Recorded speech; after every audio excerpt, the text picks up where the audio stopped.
आणि हे बघ काल आपण काढलेली चांदी हिला सुकवायची प्रोसेस चालू आहे. खालनं जाळ लावला आहे मी. ह्यातलं सगळं पाण्यात आटून जातं आणि पाणी आटल्यानंतर असल्या एका मूसमध्ये भरून तिला गाळायचे आपण, ठीक आहे. आणि गाळल्यानंतर मी दाखवतो बघा तुम्ही. तर राम भावानं बघू शकता 2-2 कामं एक संग चालू आहे. ती एकटा पडलो मी दुकानात, एकटाच आहे आणि काम एवढी भयानक चालू आहे की असं म्हणजे डोकं फिरून गेलं आहे माझं. आता काय करावं काय नाही झालं आहे खरंच, अक्षरशः सांगतो लय वैताग आला आहे. पण काय करायचं. ही बघा कम्प्युटरमधनं एक प्रिंट काढली.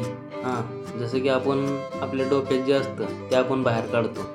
तर डोक्यात पॉझिटिव्ह विचार ठेवायचं, तेच आपण बाहेर व्यक्त करतो, ठीक आहे. त्यामुळं कधीच आपल्याबद्दल आपण चुकीचे विचार करायचे नाही. मी हे करू शकतो का, ती करू शकतो का. पॉझिटिव्ह विचारासोबत राहायचं मित्रांनो. आणि हे बघून घ्या, थोडंसं तुम्हाला दाखवतो मशिनीची प्रोसेस कशी असते. अशी ही लेन्स आहे आतमध्ये, ज्यामध्ये आपण सोनं ठेवतो. इकडं आपल्या कम्प्युटरमध्ये सगळं दिसतं कसं काय आहे, तर बघून घ्या तुम्ही पण. आणि हे आता गाळून बघा रेडी झालेली चांदी अशी. तर बघत राहा मित्रांनो, भेटूया पुढच्या ब्लॉगमध्ये. राम राम.